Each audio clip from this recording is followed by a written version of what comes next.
Good morning, faculty and staff. Just want to come to you with another staff update video. Seems like these videos are working pretty well for everybody.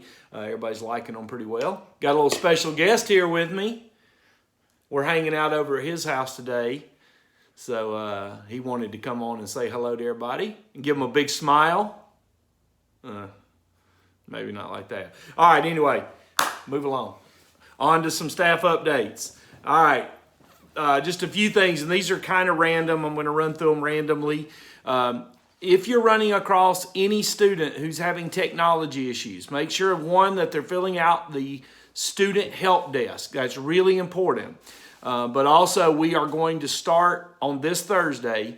We're going to be at school on Thursdays, and we can call them whatever you want to, Tech Thursdays, to receive broken devices, give out replacement devices, handle chargers, and handle hotspots. We're actually going to do some hotspots tomorrow on Wednesday because that's the day we've been doing, but then we're going to switch to Thursday going forward. So if you have students who are asking about technology issues, please just make sure they understand that we're going to be handling those issues on Thursdays at the school, but the student help desk is really important for them to put that in. This is extremely important for a senior who has a class that they're still trying to get caught up on. So if they weren't passing it March 13th, seniors, they need a Chromebook so they can be getting that work done.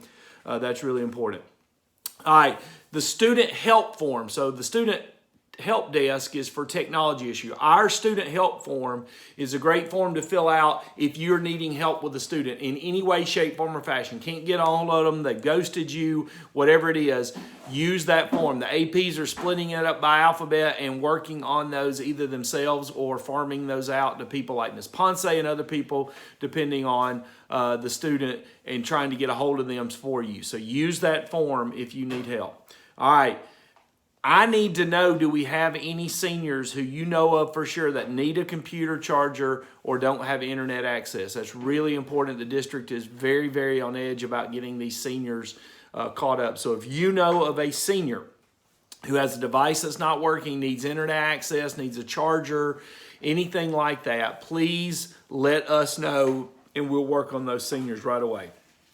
All right, it looks like more and more that we're going to be looking at the senior PC-19 on whether or not they were passing a course as of the end of T4. That seems like the fairest thing to do. I know we're using that date, March 13th, but it looks like T4 because there was only 1 week of T5, and we're trying to figure out how we would figure that in with T4. So look at seniors' T4 grades, and the more and more I'm in these meetings and talking about this, it's really important that if you have a senior that was not passing a class at the end of T4, that you are working with that student on that work prior to all the work during T4. I'm not telling you to change their grade to a 60 by any means. They need to do the work, but I am telling you that you are being highly encouraged to get those students to redo that work, regrade it. All the work prior to March 13th can be regraded, graded. Everything after that right now we're still saying can't be graded. We're giving new assignments, we're giving new stuff to do, but we're not grading it. But if it was prior to March 13th, it can be, and that includes T4. So work really hard with those seniors, in particular if they needed your class to graduate. You may or may not know that, but if you want to ask a counselor can tell you. So if a senior was needing your class, obviously English 4 and American 2 are really important, but there may be a lot of students that were looking for all their electives also. So please work really hard on those seniors' T4 grades. All right, grading, right now we're sitting right where we were before. Stuff prior to March 13th can be graded or regraded. After that cannot be graded. I don't know if we'll ever get back to the point. The principals are working on a plan for how we could start grading, but we're not there yet. Right now, nothing can be graded. It may be that you see you're allowed to increase the amount of work you're giving them. Maybe after spring break, there may be a recommendation for teachers to increase from the 45 minutes twice a week to more than that. That's something that's being discussed. There's a Board of Education meeting tonight, and some of these things may come up there. So be prepared for after spring break, you may be asked to increase the amount. But still, no decisions whether we'll be able to grade that or not. It could change, maybe, but right now, There's been no change on that. And again, that goes back to the Board of Education, the State Board of Education, saying that school systems cannot start grading work until we can 100% guarantee that every student has access to a working device and internet. And Forest Hills High School can't do that, and I don't believe any other school can say that even to 100% standard. So that's what we're working on there. We're working on some other plans where we could start grading and hold kids harmless. They're fairly detailed and complicated, so I'm not going to get into it with you a lot, but it's the idea that students could withdraw and or move forward to hold them harmless. So just stay with us on that. Right now, just keep doing what you're doing. The staff that I've talked to are all using a number somewhere around 90%. You've got about 90% of your kids engaged. They're doing something. They're at least there. They may not be working real hard, and you're having to work on some of them.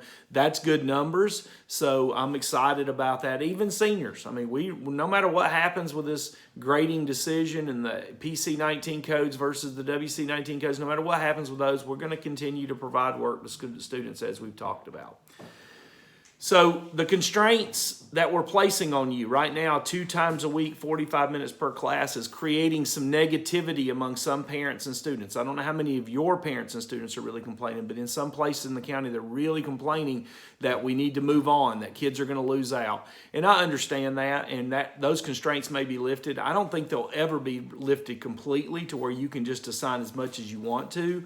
I think you may see a similar system we have now, but allowing you to increase the amount of time that you're providing work. But just understand that that's important. We've got some of our own staff who right now are trying to teach their own students at school, their own children at school, at home. They're trying to make sure their own students do work. Some of those are little kids and still do your job. That's really hard. So you may be sitting there with a perfect scenario at home where you could just teach full-time online at home, but other teachers are not in that boat. So keep in mind that there's just differences, and help people understand that as they complain to you, that it's not just about them, it's about everybody. And by all means, if you've got a parent who's requesting extra stuff to do, give them extra stuff, but just be understanding of the fact that not everybody's in that same boat. All right, the telework form, the one where you're reporting what time you're working and what you're doing.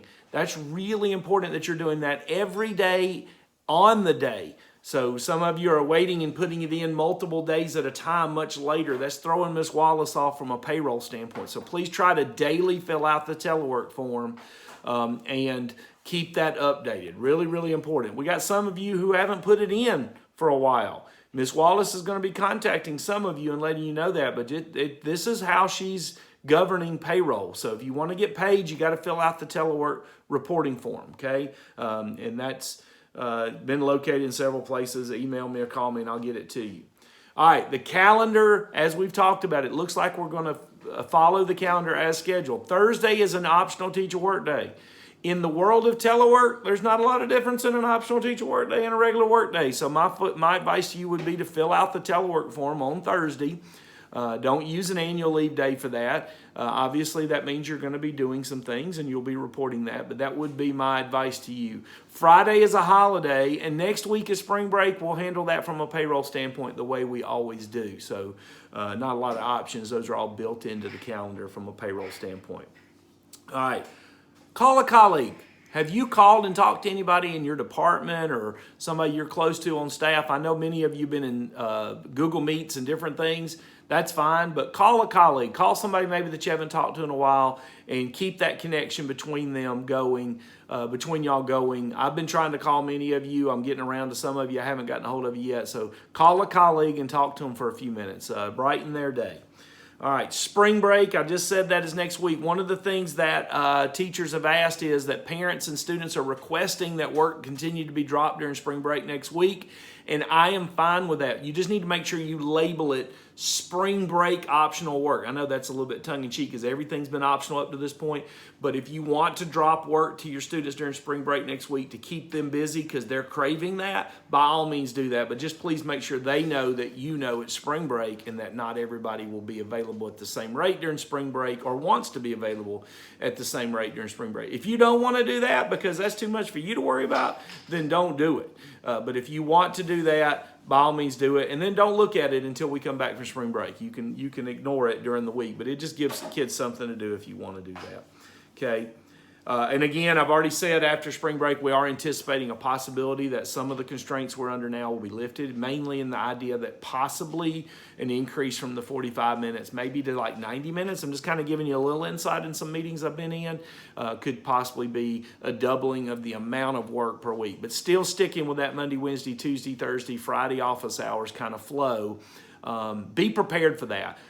Principals have asked that we not drop that in teachers' laps on the Monday we come back, but maybe the Wednesday. But again, you see me, I'm just giving you wink, wink, nod, nod, a little bit of information here that maybe gets you prepared for that mentally. Hopefully a lot of you have done so much work, you're ready for that anyway. But if not, just be thinking about the possibility of the Wednesday we return having to increase the amount of work a little bit for students. Not having to, but increasing the work a little bit for students. All right. I've called and talked to a lot of you. I'm going to get around to more of you as I can. I wanted to get this information out to you just to try to keep you right on the cutting edge of being informed. Sorry for being a little long. I know some of you are not too surprised about that. I almost got a microphone to use for this today just to bring back smiles to some of your faces. I miss all of you dearly. Call me if you need me for anything. I'm here. Jacket Nation is doing a great job handling this crisis, listening to other principals. I just think we're doing a wonderful job with it. Please call me if you need anything. I'm here for you. If I don't hear from you again, enjoy your spring break. I know it's going to be like the weirdest spring break ever, but do something different. Get off behind that computer screen, get outside, enjoy your spring break. Have a great one.